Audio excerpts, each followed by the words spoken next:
Boa tarde, povo. Vamos então continuar o estudo da estatística.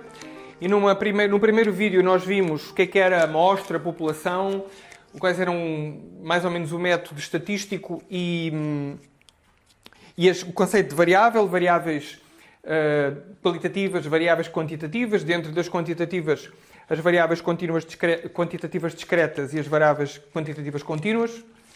E não expliquei muito bem o que isso era, devo-vos confessar. O vosso livro essencialmente divide em dois grupos, qualitativas e quantitativas.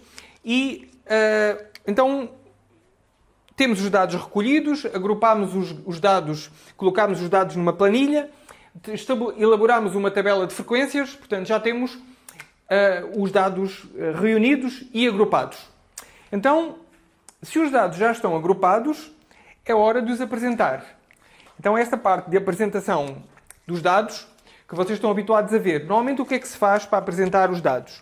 Vocês veem na TV, por exemplo, candidato, partidos políticos. Vocês veem o inquérito e agora vamos apresentar a sondagem feita à boca das urnas, não sei o quê, por aí fora. Aquela conversa normal. E vocês veem PT, uma barra com uma determinada altura, e esta barra tem aqui 32%. Vocês veem aqui do lado direito, vêm daqui do lado direito um percentual. Ora, o que é que será este percentual? É lógico que este percentual costuma ser a frequência relativa.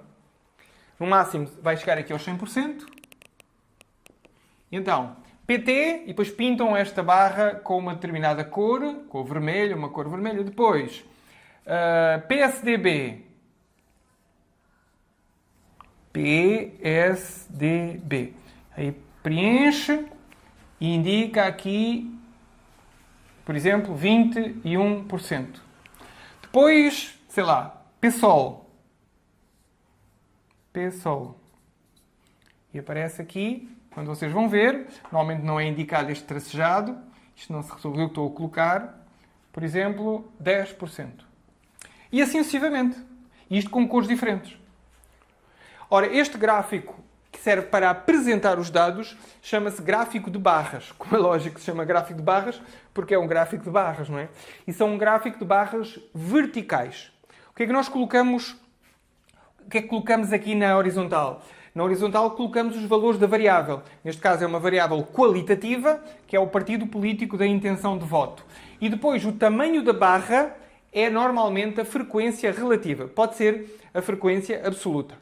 Mas é um gráfico de barras, tem na horizontal a variável de estudo, em estudo, e tem nas barras, o tamanho das barras é uma frequência. Ou uma frequência absoluta, ou uma frequência relativa. Então, isto é o que vocês habitualmente veem. Também pode ser barras horizontais. E nesse caso, barras horizontais, está aqui um exemplo, por exemplo, de principais países emissores de turistas para o Brasil. E colocam aqui na vertical a variável, e o primeiro país é a Argentina, e a barra vai até aqui, e a barra tem escrito 11.491. 11.491. E está pintado com uma cor azul. O que isto quer dizer? Isto que aqui está é a frequência absoluta. Portanto, vieram 1.711.491 turistas da Argentina. Depois, a segunda barrinha é os Estados Unidos. É o A. E escrevem aqui também o valor à frente. 592.287. Também, novamente, como é óbvio, 827, aliás. Como é óbvio, uma frequência absoluta. Mas a ideia é a mesma. Em vez de ser no eixo horizontal a variável e no eixo vertical a frequência, é no eixo vertical os países, a variável, portanto, observada, a origem do turista. Onde é que você veio? É o A, mais um. E vão somando, e obtém a frequência absoluta de turistas da Argentina, absoluta de turistas dos Estados Unidos, por aí fora. E claro, se vocês somarem isto tudo, se somarem os números todos, ficam com o N que é igual ao número de turistas que visitaram o Brasil. Ora bem, são gráficos de barras. No primeiro caso, o gráfico de barras horizontal e este um gráfico de barras vertical. Se eu tiver com paciência, espero que esteja, vou fazer a edição do vídeo e vou colocar este gráfico para vocês verem como o livro está. Mas, de qualquer forma, abram o livro. Estou-me a referir ao que o livro fala nas páginas 262 e 263. Da mesma maneira que temos frequências relativas, podemos ter frequências absolutas e os gráficos de barras acomodam-se a essas duas possibilidades facilmente. Mas, e aquele exemplo dos salários? Como é que nós representávamos aquele exemplo dos salários num gráfico de barras? Pois bem, aquele exemplo dos salários ou algum semelhante num gráfico de barras, a escolha é lógica. Vamos colocar no eixo vertical a frequência que queremos, tanto a absoluta como a relativa, de preferência uma frequência relativa, porque a frequência relativa entre 0 e 100% é mais fácil de controlar. Então, frequência relativa no eixo dos y e no eixo do x, as classes. Então, a primeira classe era a classe que começava em... A primeira classe começava em 800 e troca o passo e acabava em 1600 e troca o passo. Bom, já não me recordo dos dados. Em vez de estar a abrir o vídeo e estar a recolher os dados da última aula do exercício dos salários, vou utilizar os dados que estão aqui no exemplo 4 do livro. E o primeiro intervalo é o intervalo de alturas. A altura de 80 alunos de uma escola do ensino médio foi distribuída de acordo com a tabela abaixo. Então, no 1,60m, 1,65m. 1,60m, 1,65m. Então, eu construí este intervalo aqui e agora vou ver qual é o valor da frequência relativa. 0,05. Ou seja, 5% dos alunos têm entre 1,60m e 1,65m. Então, 5%, 10%, 15%, 20%, 25%, 30%. Então, ó, esta primeira barrinha vai ter 5%. Alunos entre 1,60m e 1,65m há 5%. Frequência relativa, 4 alunos de 80, 4 dividido por 80, 0,05. Entre 1,65m e 1,70m, temos 15%.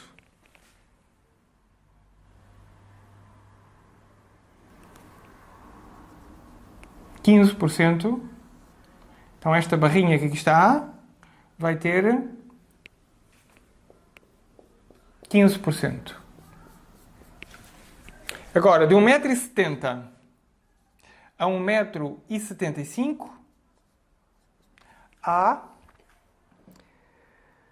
18 alunos, 22,5%. Então, 22,5%...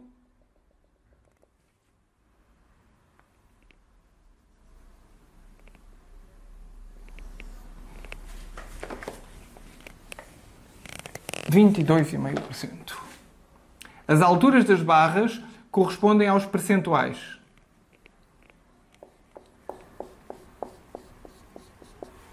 De 1,75m a 1,80m, há 26 alunos, 32,5%. 32,5%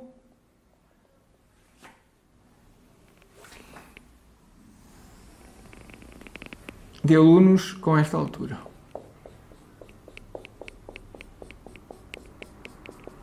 São grandes estes rapazes e estas moças.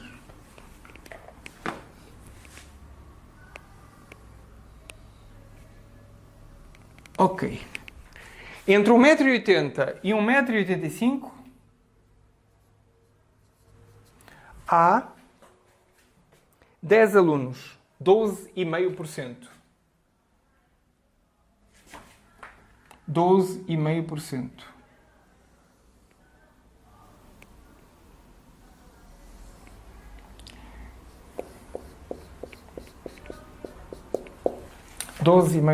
Entre 1,85 m e 1,90 m há 8 alunos, que dá 10%.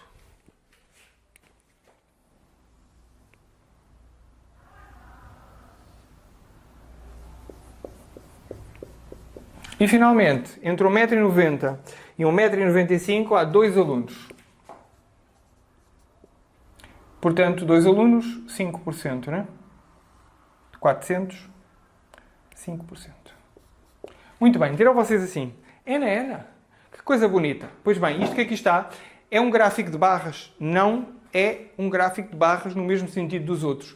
Este gráfico de barras muito especial, em que na base não é de 5% de pessoas com 1,60 m. É 5% de pessoas entre 1,60 m e 1,65 m. Esta classe é que corresponde a 5%. Portanto, este gráfico especial chama-se histograma. Isto que aqui está é um histograma. Em português de Portugal, histograma. O histograma é a representação gráfica semelhante ao gráfico de barras verticais.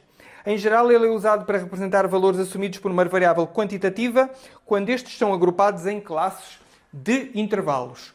A altura de cada uma das barras é a frequência, em geral, frequência relativa. É um histograma, em geral, o histograma refere-se a frequências relativas.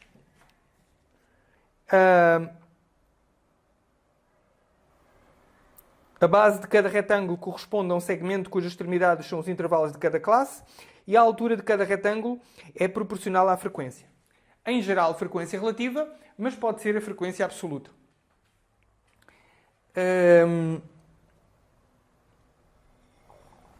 Da classe correspondente. Bom, isto há aqui uma técnica mais complexa, mas esta é a prática habitual da elaboração de gráficos e eu dei-vos os principais.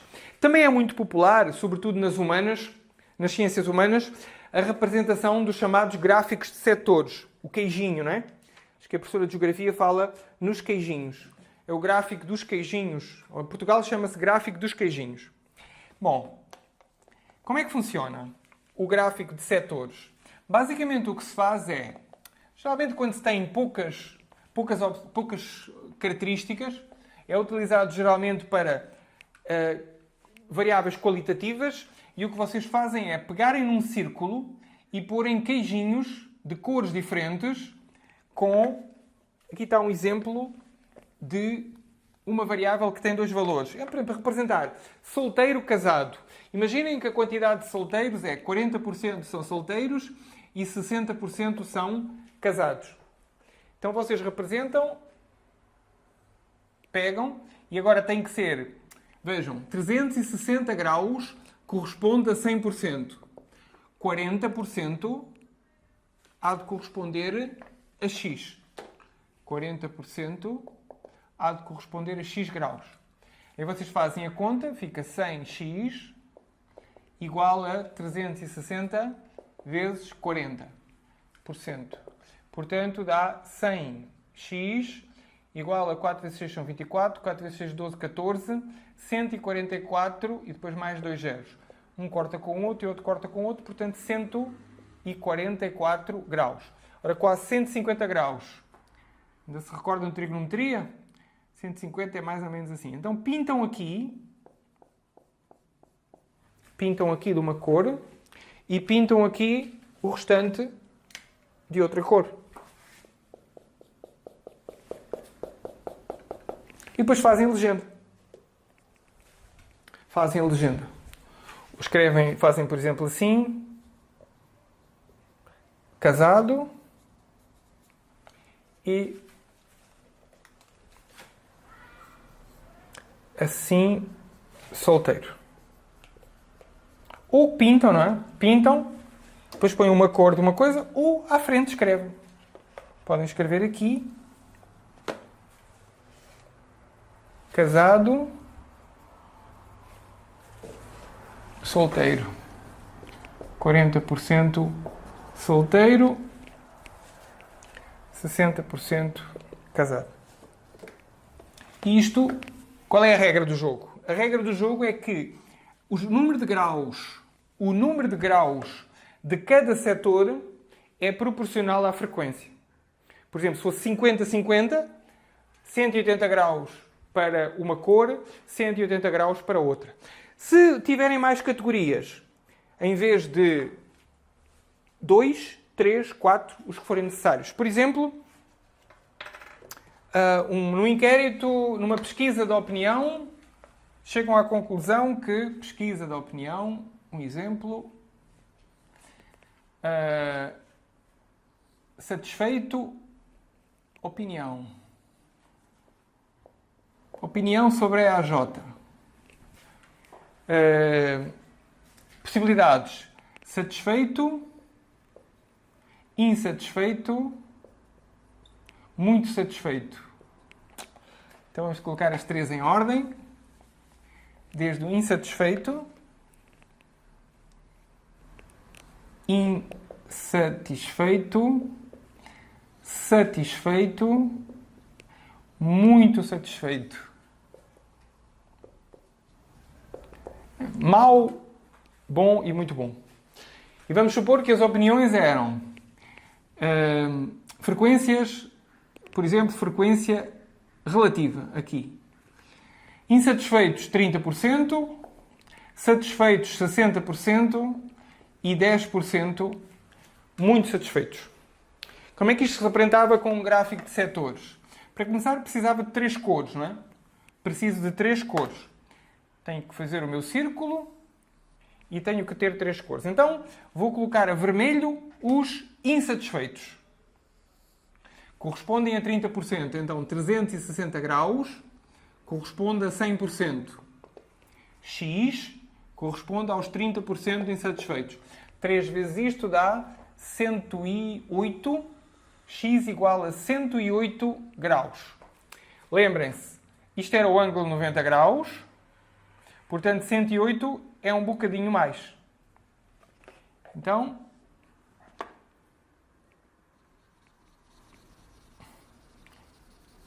isto é os insatisfeitos. Posso representar numa legenda ou simplesmente chegar aqui e escrever aqui insatisfeitos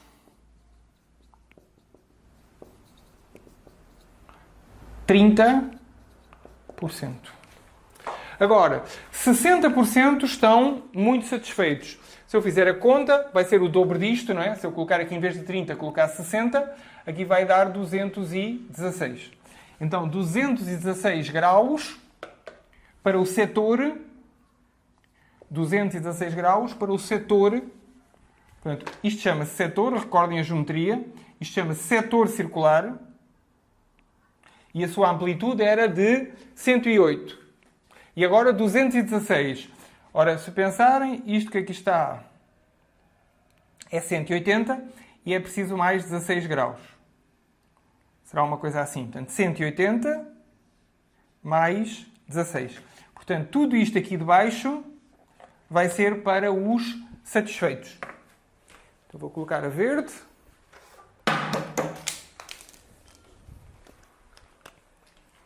O azul. Não sei se a câmera está a captar bem as cores. Eu estou a pintar isto a azul.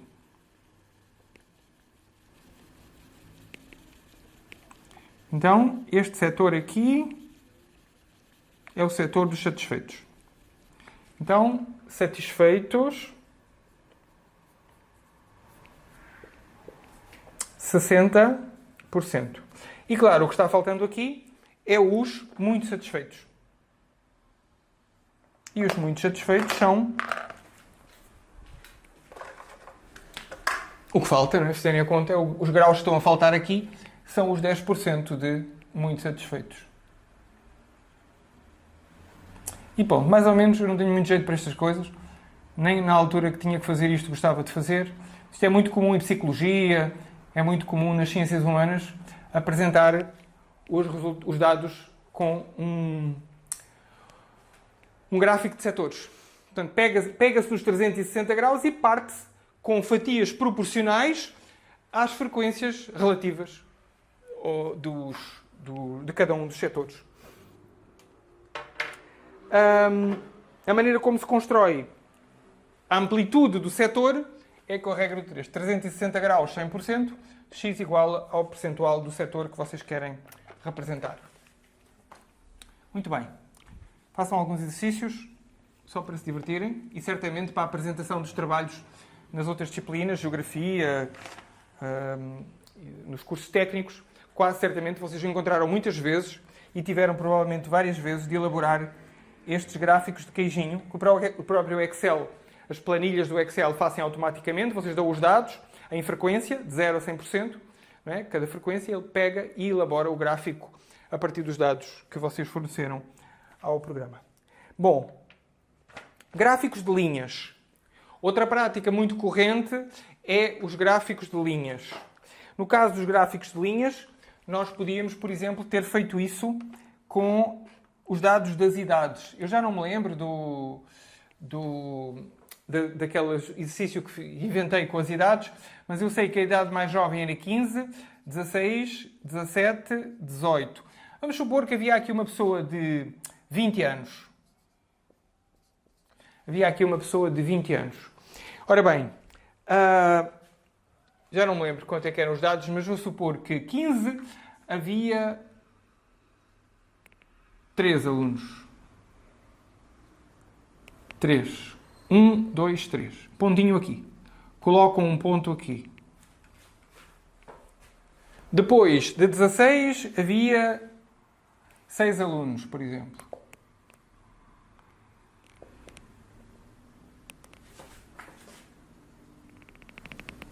Colocam outro ponto aqui. Quer dizer o quê?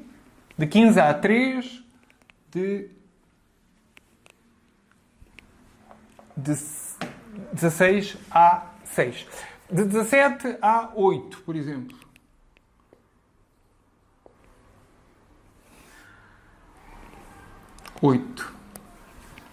De 19 não há nenhum.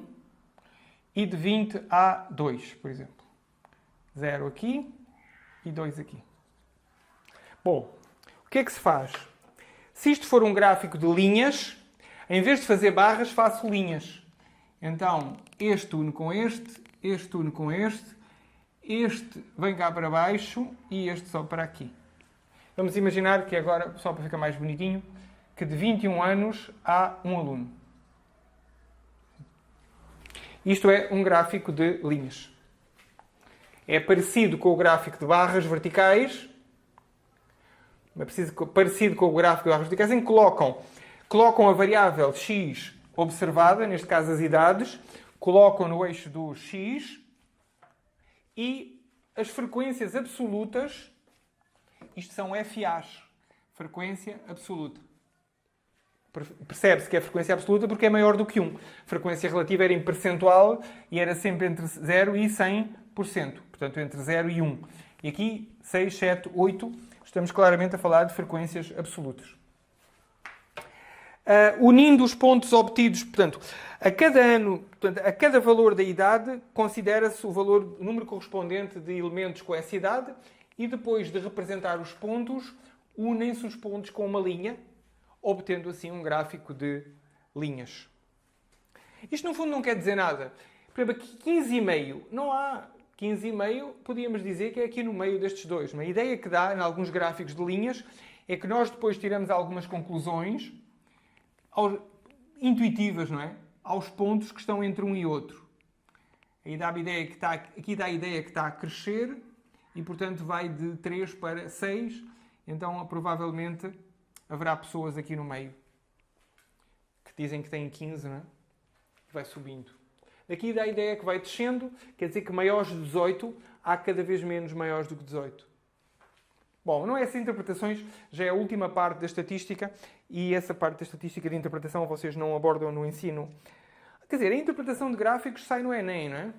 Mas é mais uma leitura de gráficos do que propriamente interpretação de gráficos. Mas sim, é exigido de vocês que interpretem gráficos. Pictogramas. Pictogramas são utilizados desenhos. Por exemplo, pizzas vendidas. Está aqui um exemplo das pizzas vendidas.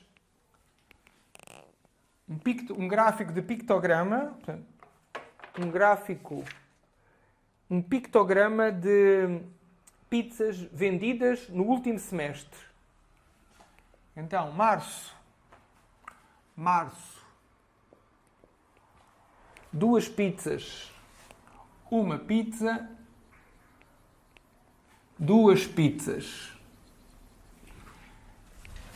Abril. 3 pizzas.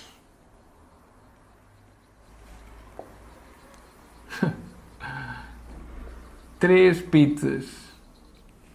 E assim sucessivamente. E o que é dito? Está aqui na legenda. Cada pizza representa 200 unidades vendidas. Bom, isto continua. Em maio, 4 pizzas e meia. 4 pizzas e meia.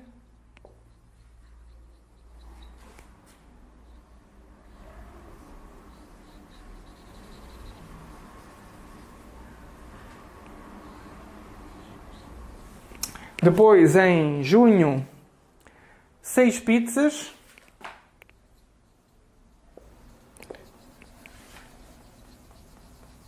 Dois.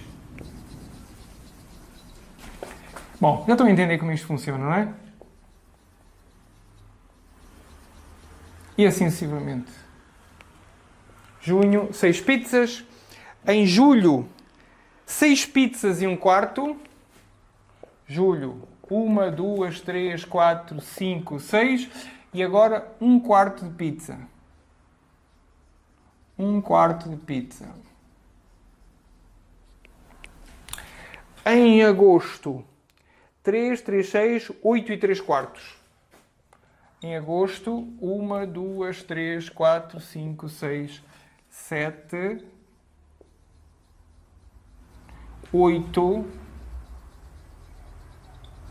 e 3/4.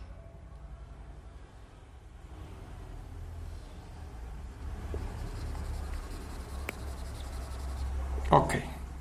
É este o gráfico, o pictograma. Aqui falta bolinha, bolinha, bolinha, 6 bolinhas e aqui também 6 bolinhas.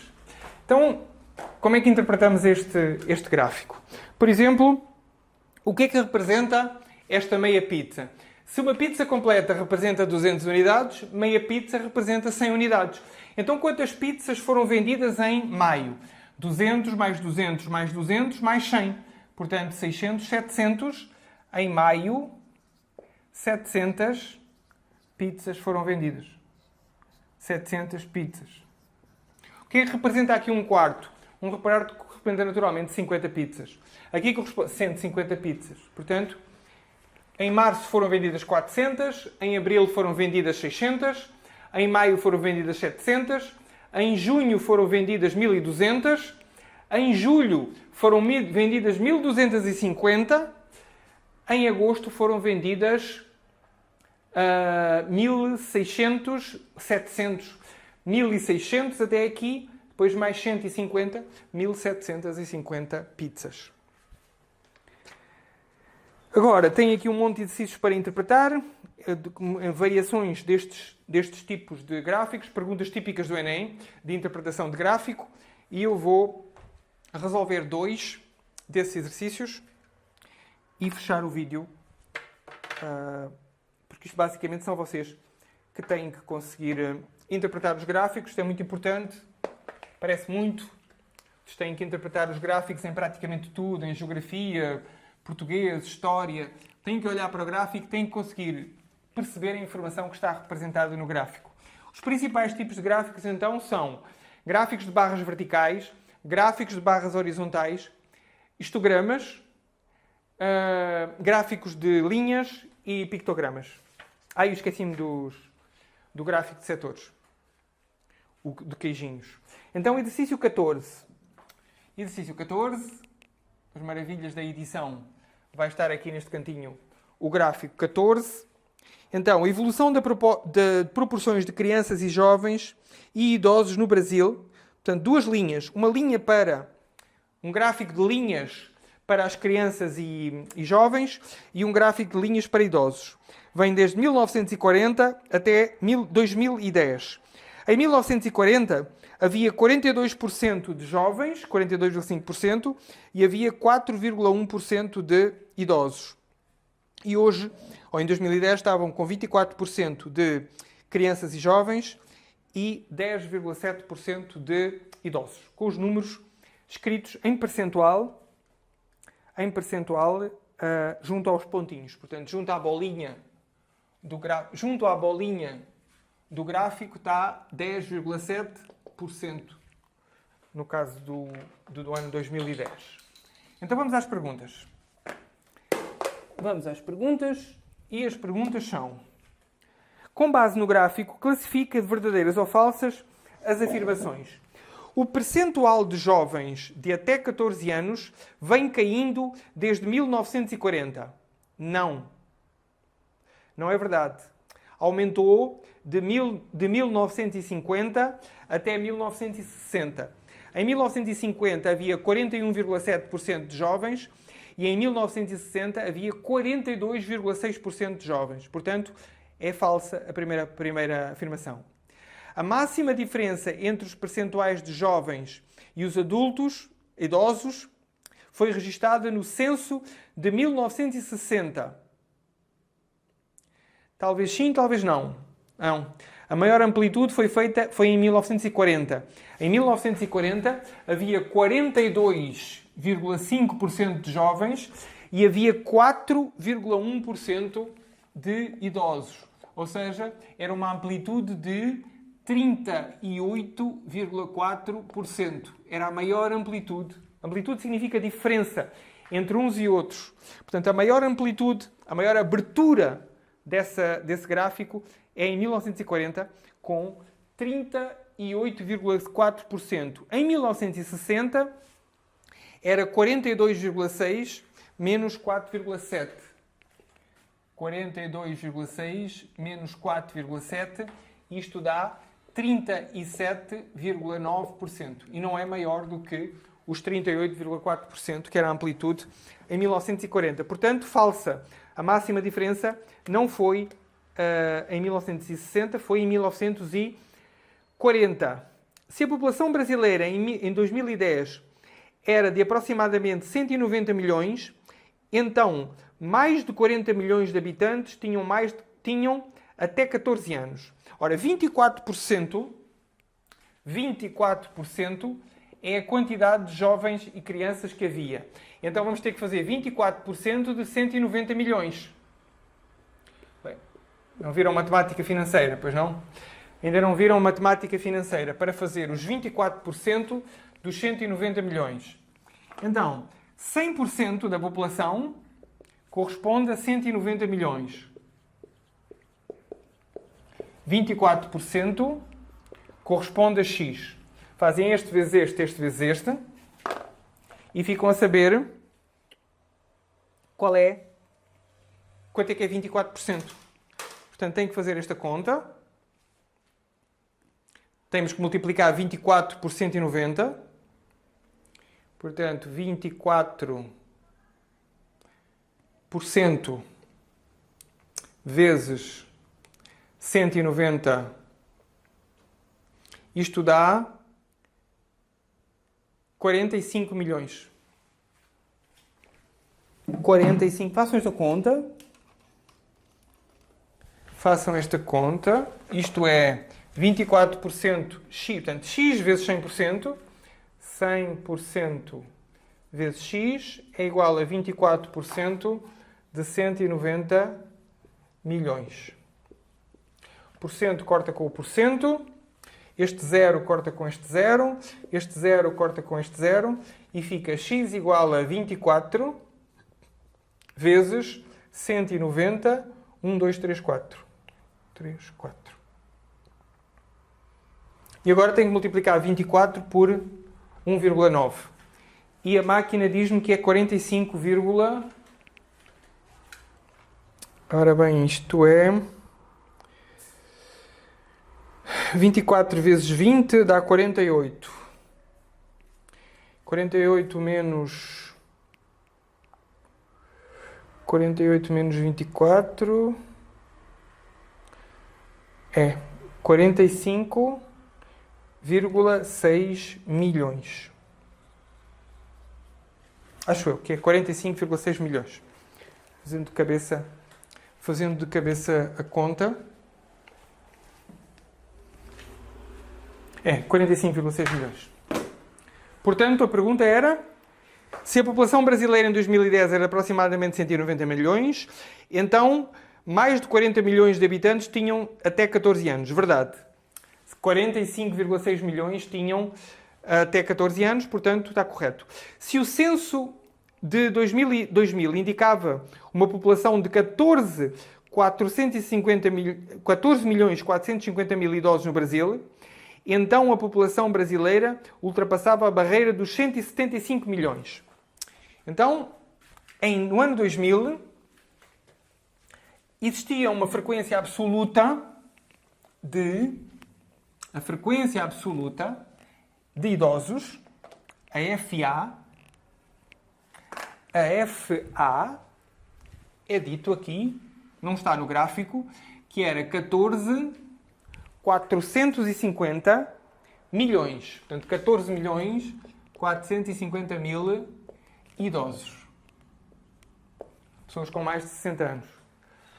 Então, qual era a população do Brasil? Ora bem, nós temos a FA, mas o gráfico dá-nos a FR.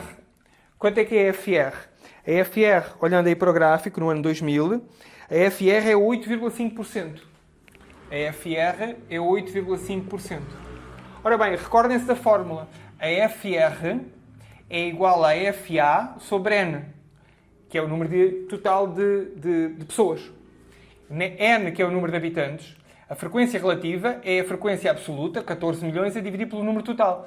Então, 8,5% é igual a 14.450 a dividir por N sobre 1. Ora, este vezes este, 8,5% vezes N, é igual a 14.450. Então, o N é igual a 14.450 e aqui 8,5%. Ok, 8,5% já sabem, não é? 8,5% é 8,5 sobre 100, ou seja, 0,0. Aqui não dá para ver, está aqui o exercício, não é? Que eu tenho a edição do vídeo e vou colocar o exercício ali naquele canto. Então, 8,5% é igual a 8,5 sobre 100, ou seja, 0,085. Então, isto é o mesmo que ter 14.450 a dividir por 0,085. Isto dá-nos o número de habitantes, dá-nos o número de habitantes do Brasil no ano 2000. Então, 14.450, 1, 2, 3, a dividir por 0,085, igual a 170 milhões. Então, a população do Brasil eram 170 milhões. Estão a ver? Com a informação da FA e da FR, aplicando a fórmula, FR é FA sobre N, determina-se o N, que é a população, neste caso. E o censo 2000 indica uma população total, então a população brasileira ultrapassa a barreira dos 175 milhões. Não, a população era 170 milhões.